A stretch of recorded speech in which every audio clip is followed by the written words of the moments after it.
صدیوں نے سزا پائی. کئی دفعہ ایک لمحے کے لیے بندہ غافل ہوتا ہے, اور حضرت شیخ باہو نے تو کہا تھا کہ جو دم غافل سو دم کافر. سانو تے مرشد ہو پڑھایا, ہمیں تو ہمارے بڑوں نے یہ بتایا کہ غافل نہ ہونا. جو غافل ہوتے ہیں وہ ایک دن کافر ہو جاتے ہیں. اپنے آپ کو تھوڑا سا لگائیں, تھوڑی سی ہمت کریں. اسلام تو ہمیں کہتا ہے تیری آنکھ کھلی نا تو ذرا وضو تو کر اٹھ کے, کیوں؟ تاکہ تیری غفلت ختم ہو. فجر کی نماز پڑھی تھی, ناشتہ کیا تھا, کام کار پہ گئے تھے, بس لگا تھا کام سے دل لگنے تو زور کی اذان ہو گئی. کہا تو واپس آ جا, غافل نہ ہو جانا, آ جا تھوڑی نماز پڑھ جا. تو پھر یہ آیا تھا, نماز اس نے پڑھی تھی, اب یہ واپس گیا تھا تو شام ہونے لگی تھی. شام ہوتے ذرا بندے کا وجود تھکنے لگتا ہے, تو طبیعت اس کی تھکنے لگی تو اسے کہا نہیں کہیں تجھے تیرا وجود ذہن غافل نہ کر دے, آ جا عصر بھی پڑھ جا کے. تو یہ واپس گیا تھا کہ وہ پھر غلبہ ہونے لگا تھا اس پر, تو اسے کہا کہ نہیں, دن جا رہا ہے, رات آ رہی ہے, اس کے بیچ بھی نماز پڑھ تاکہ دن رات تیری عبادت کے گواہ ہو جائیں, آ جا. پھر یہ سونے لگا تو اسے کہا ایسے ہی نہ سو جانا, تو عشاء پڑھ کے سو, کیا ملے گا؟ تو مدینے والے محبوب فرماتے ہیں عشاء جماعت کے ساتھ پڑھ, فجر اٹھ کے جماعت کے ساتھ پڑھنا, رب ساری رات عبادت کرنے کا ثواب عطا کر, ساری رات عبادت کا ثواب دے دے. تو ہم نے یہ کرنا ہے کہ ہم نے نا اپنے آپ کو تازہ رکھنا ہے, ہم نے اپنے آپ کو تازہ.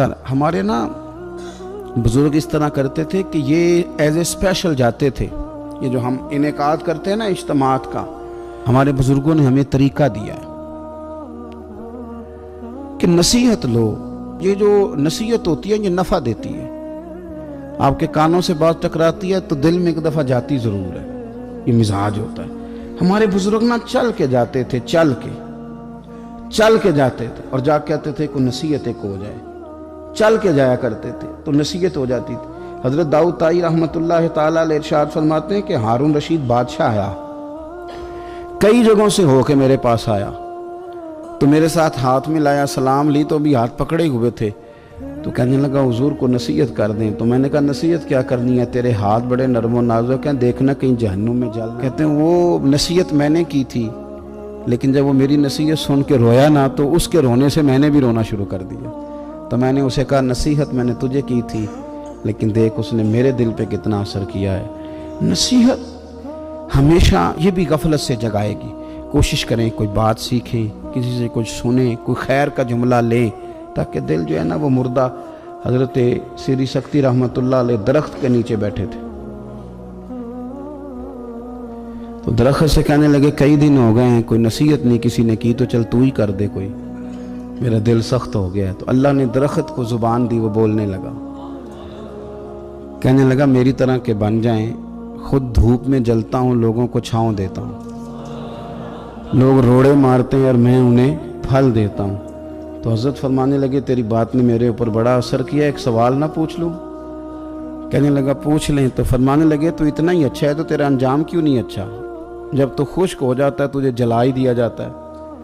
اصل تو یہ نا کہ انجام بندے کا ٹھیک ہو, آخرت اس کا انجام ٹھیک ہو, تجھے جلا دیا جاتا ہے. تو کہتے ہیں درخت کہنے لگا حضور آپ نے تو مجھے کہا تھا نصیحت کرنے کا, اب آپ نے مجھے شروع کر دی ہے, اور میری نبض پہ آپ نے ہاتھ رکھ لیا ہے, بڑا اچھا کیا مجھے آپ نصیحت کر رہے ہیں. کہنے لگا حضور میرے اندر بڑی خوبیاں ہیں پر ایک خامی ہے جس وجہ سے میرا انجام ٹھیک نہیں ہوتا. کوئی نہیں, میرے پاس جدھر کی ہوا ہوتی ہے میں بھی ادھر کا ہی ہو جاتا ہوں. اگر کہیں استقامت ہوتی تو پھر میرا یہ انجام نہ ہوتا. استقامت اختیار کریں زندگی کے اندر, استقامت جو ہے وہ انسان کا انجام ٹھیک کرتی ہے. اللہ کے حضور دعا ہے مالک کریم ہماری حاضری کو قبول فرمائے, ہمارے حال پہ رحم فرمائے.